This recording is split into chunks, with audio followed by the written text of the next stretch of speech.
E para falar sobre o papel do Exército Brasileiro nessa questão do porte de armas, nós estamos aqui recebendo o Capitão Moraes. Ele é da Diretoria de Fiscalização de Produtos Controlados.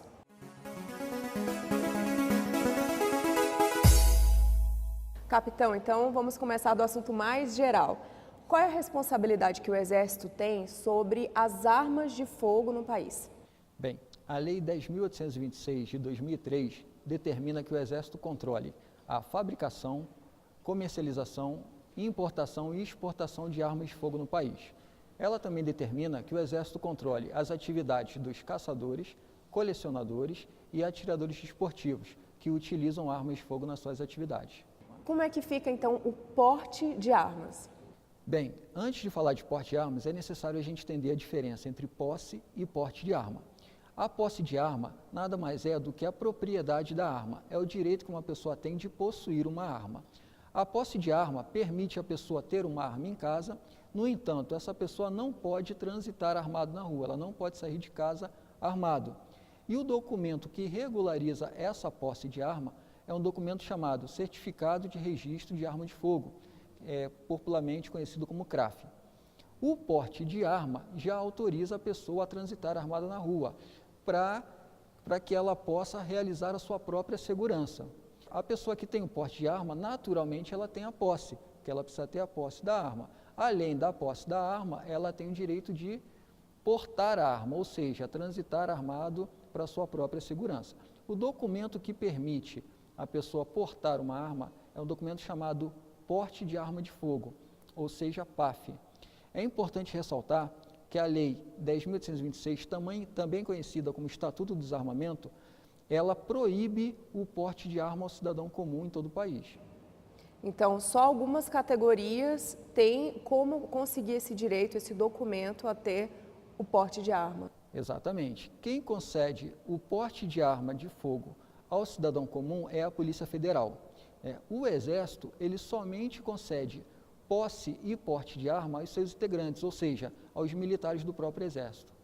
Um soldado, ele pode ter porte de arma? Bom, o soldado que se encontra no serviço militar obrigatório inicial, ou seja, aquele jovem de 17, 18 anos que se alistou e está no serviço militar obrigatório, ele não tem direito ao porte de arma. Da mesma forma, os alunos do NPOR e do CPOR, que são os núcleos de preparação de oficial da reserva e os centros de preparação de oficial da reserva. Eles também, por estarem no serviço militar obrigatório, eles também não têm direito ao porte de arma. Bom, capitão, o senhor já esclareceu que, nesse caso aí dos soldados, no primeiro ano de serviço, no serviço militar obrigatório, eles não têm esse direito do porte de arma, mas e quanto aos outros militares, quem é que tem esse direito? Tem direito ao porte de arma os oficiais de carreira, os praças de carreira estabilizados, ok? Com relação aos militares temporários, tem direito ao porte de arma os oficiais temporários, sendo que o porte de arma dos oficiais temporários, ele é diretamente ligado ao tempo de serviço dele, ou seja, ele é renovado ano a ano, conforme é renovado a sua convocação, o seu contrato com o Exército. E os sargentos, cabos e soldados temporários e não estabilizados, em princípio, eles não têm direito ao porte de arma. Somente é concedido o porte de arma em situações especiais em que seja comprovado a necessidade desses militares portarem arma. Capitão, agora fala pra gente sobre aquelas categorias especiais que a gente até abordou um pouco mais cedo, que o Exército ajuda a fiscalizar e controlar, no caso os colecionadores, os atiradores e os caçadores.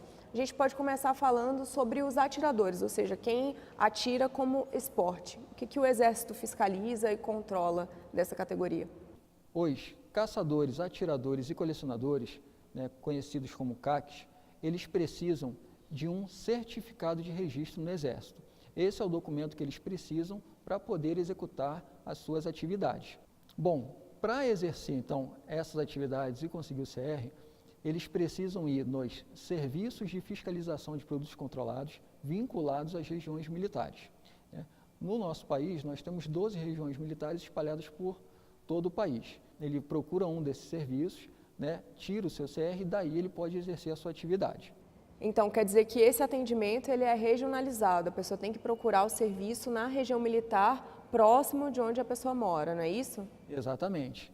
Se alguém tiver alguma curiosidade, alguma dúvida, pode entrar no site da diretoria, que é www.dfpc.eb.mil.br.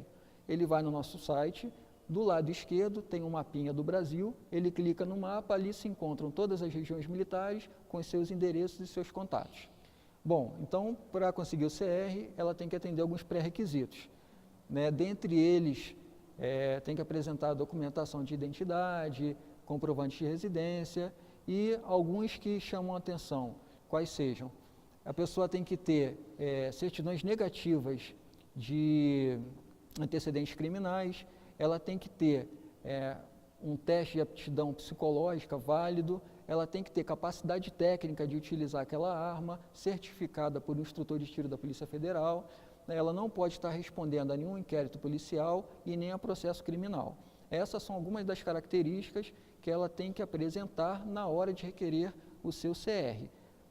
Bom, o atirador desportivo, ele tem como característica principal, né, que ele é uma pessoa que pratica o tiro como esporte, né? Então ele tem que comprovar essa habitualidade. Como é que ele comprova isso? Ele tem que ser filiado a um clube de tiro.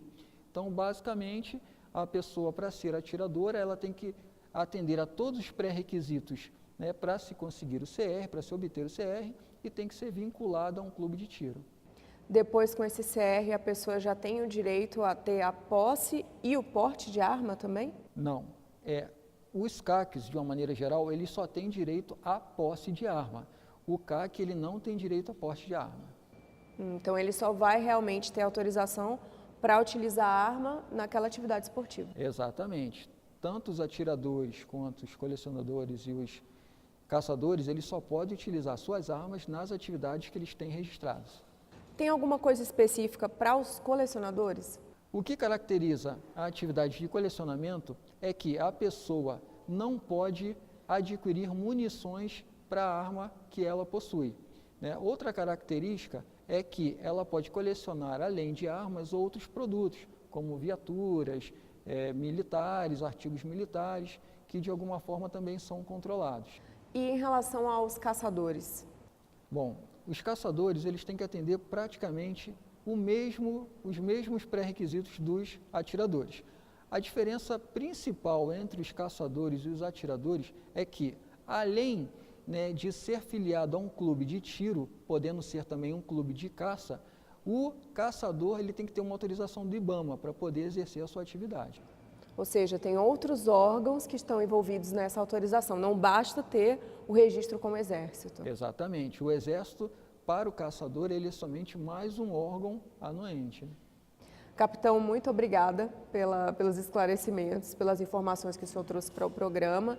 E se restar alguma dúvida, né, a gente falou aqui de um tema complexo que envolve legislação, que envolve questões de documentação também. Como é que a pessoa pode ter mais informações sobre isso? Bom, a pessoa que tiver mais alguma dúvida sobre esse assunto, pode acessar nossa página na internet, www.dfpc.eb.mil.br, ou pode nos encaminhar sua dúvida ou sugestão através do e-mail dfpcresponde@dfpc.eb.mil.br. Então agora a gente encerra o programa. Fique ligado no YouTube do Exército para novos vídeos. Até a próxima!